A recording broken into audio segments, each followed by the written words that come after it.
আম্মা জান আপনার সতীত্ব নিয়ে প্রশ্ন করে। তাই যে স্কুল মাঠে আলোচনা চলছে, ও স্কুলের ছাত্র বাবাজিরা, ও স্কুলের শিক্ষক বাবাজিরা, একটু চিন্তা করেন। আপনি টাকার জন্য, আপনার জীবিকা অর্জনের জন্য আপনি শরীফ থেকে শরীফা যে পড়াচ্ছেন, আমিলুস সালিহাতি আন্না লাহুম জান্নাতিন তাজরি মিন তাহতিহাল আনহার।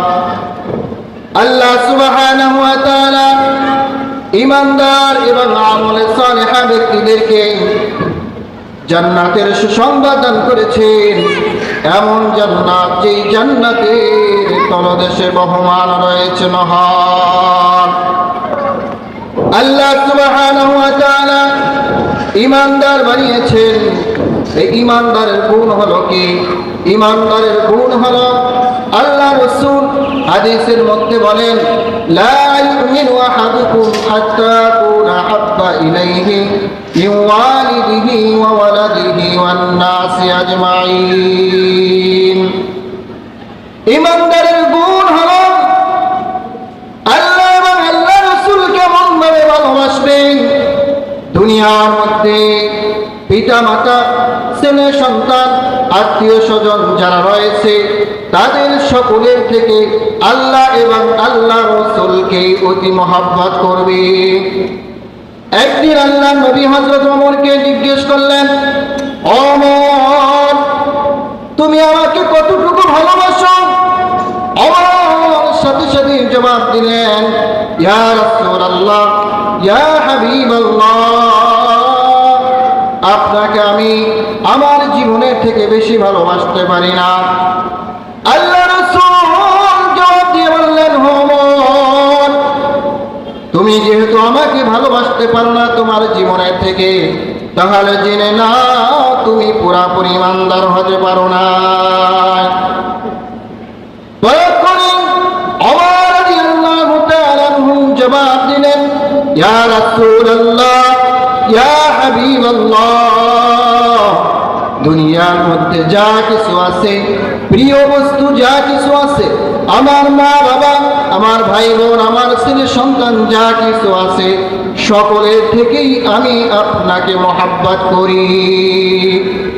ও দুনিয়ার মুসলমান, ও পরের বাড়ির মুসলমান বাবাজিরা, ও পরতারারের মা ও বোনেরা, তুমি ঈমানদার হয়েছো, তুমি মুসলমান হয়েছো, তোমার কিছু কর্তব্য হলো, তোমার কিছু কাজ হলো, আম্মা জান ঘরের মধ্যে থাকবেন, আপনার কিছু কাজ হলো আপনার সন্তানকে সুশিক্ষা দান করা, আপনার ছেলেকে, আপনার মেয়েকে এমন কিছু শিক্ষায় শিক্ষিত করা যার কারণে পৃথিবীর মানুষগুলো আপনার জন্য দোয়া করে।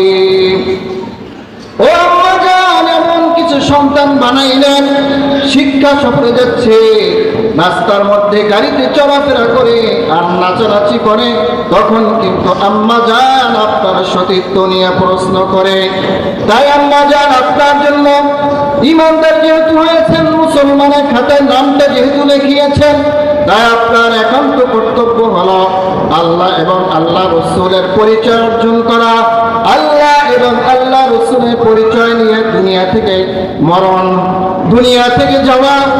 আল্লাহ রাসূলের পরিচয় কিভাবে অর্জন করবেন, আপনার ছেলেকে কিভাবে পরিচয় অর্জন করাইবেন, আল্লাহ সুবহানাহু ওয়া তাআলা কুরআনুল কারীমের মধ্যে বলেন, আর রহমান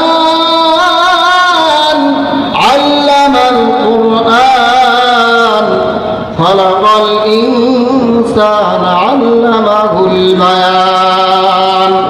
আল্লাহর যদি পরিচয় জানতে চাও হে আম্মা জান, আল্লাহর পরিচয় জানতে হলে আল্লাহ তাআলা জানা দিয়েছেন, আল্লাহ তাআলা কোরআন শিখাইলেন, মানুষ বানাইলেন,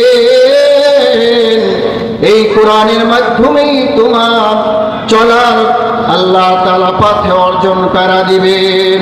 দেখো আম্মা জান, তুমি এমন শিক্ষায় শিক্ষিত করতেছো তোমার সন্তানকে, যেই শিক্ষায় তোমাকে আল্লাহ তোমার প্রশ্ন নিয়ে, তোমার সতীত্ব নিয়ে প্রশ্ন করে, এমন শিক্ষা যদি অর্জন করো, নিজেও যদি অর্জন করো, তাহলে আম্মা জান দুনিয়াতেও তুমি অপমানিত বেয়াজ্জিত হবে, তুমি আখিরাতেও বেয়াজ্জিত হবে। তাই আল্লাহ পাক রব্বুল আলামিন যেহেতু মুসলমানদের জন্য আল্লাহ পাক রব্বুল আলামিন ঘোষণা করেছেন আমলে সালেহ করলে আল্লাহ পাক রব্বুল আলামিন জান্নাত দিয়া দিবেন। তাই ইমানদার উচিত আল্লাহ রাসূল কি কাজ করলে আল্লাহ রাসূল খুশি হন, কোন পথে কোন মতে কোন আদর্শে কোন রাজনীতি গ্রহণ করলে আল্লাহ এবং আল্লাহ রাসূল খুশি হন, সেই পথগুলি আমাদের একান্ত বেছে নেওয়া। আল্লাহ রাসূলের মায়া এবং মহব্বত সাহাবায়ে কেরামের মধ্যে কেমন ছিল আম্মা জান? সাহাবায়ে কেরামের ইতিহাস একটু জানুন, সাহাবায়ে কেরামের ইতিহাস পড়ুন, তাহলে আপনার চলার জন্য পথটা সহজ হয়ে যাবে।